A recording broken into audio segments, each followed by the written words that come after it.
We're in the Benjamin Franklin State Dining Room at the U.S. Department of State in the diplomatic reception rooms on the 8th floor.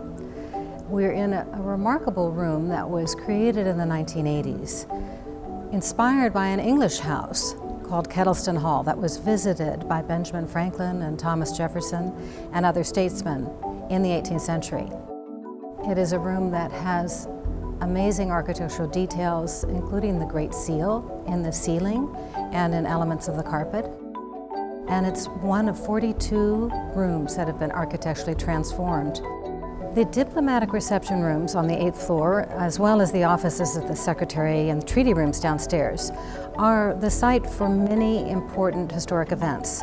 They were created to be welcoming spaces for foreign visitors, for the official international work of our nation, and for the Secretary of State, the Vice President, and the President. On a number of occasions, the President has hosted receptions for the diplomatic corps, has given remarks related to international policy or events, and of course the Secretary of State hosts state luncheons here, many state luncheons, as well as bilaterals, treaty signings, and summits. The bisque porcelain sculpture that depicts Louis XVI and Benjamin Franklin exchanging treaties. It actually represents a moment that happened a few months after the actual treaty signing, when the French court actually received Franklin. It was a historic moment for America to be officially recognized at court. The American Commissioners was painted by Benjamin West, and what we have is an early copy of that painting. It depicts a very important event, which was the preliminary Articles of Peace that were negotiated in November 1782. The artist invited the participants who you see in that painting. The right side of the painting is empty because the British commissioner at the time, Richard Oswald, did not come to the artist's studio.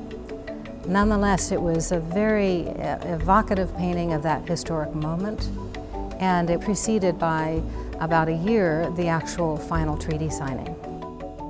The desk on which the Treaty of Paris was signed is in this collection.